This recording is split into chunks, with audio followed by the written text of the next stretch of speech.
The current crop of Capitol politicians, including Governor Jerry Brown, is pushing another big reconfiguration of California's electric power system.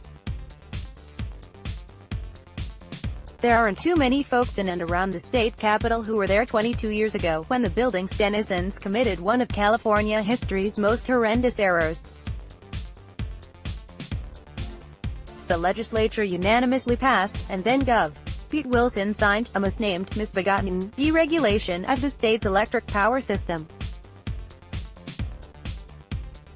Get editorials, opinion columns, letters to the editor and more in your inbox weekday mornings. Sign up for the opinion newsletter. Utility executives, political leaders and even consumer groups all promoted the plan, promising that it would be a win-win for everyone. But some of it was pure political hokum, such as giving power customers a much ballyhooed rate cut that actually was financed with a bond issue those same consumers would repay, with interest, through their bills. Most importantly, it turned out to be a monumental failure. It opened the door to market manipulation by Enron and some other big energy players, drove one major utility, Pacific Gas and Electric, into bankruptcy, almost sent another, Southern California Edison, into insolvency, caused blackouts and wound up costing California consumers many billions of dollars. This brief excursion into not-so-distant history is important because the current crop of Capitol politicians, including Governor Jerry Brown, is pushing another big reconfiguration of California's electric power system. Newly drafted legislation would integrate California's grid with those of other western states and perhaps cede operational authority from a politically accountable agency, the California Independent System Operator, CAISO, to a new regional agency dominated by the power industry. CAISO was created after the deregulation debacle to provide more accountability, but it's the only regional operator organized that way. All others in the country are industry-dominated, as federal law prefers. Assembly Bill 813, which passed the Assembly more than a year ago, has been stripped of its previous content behind closed doors and now contains the new scheme. The plan seems to have broad support from both the traditional power suppliers and so-called green power generators. Backers have formed two front groups to push for its passage, arguing that integration would give California an outlet for its excess solar and wind power.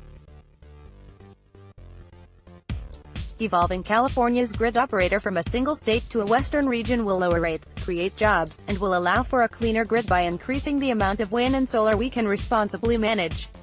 Sarah Webster, vice president of San Francisco-based Pattern Energy, said in a statement on behalf of one group.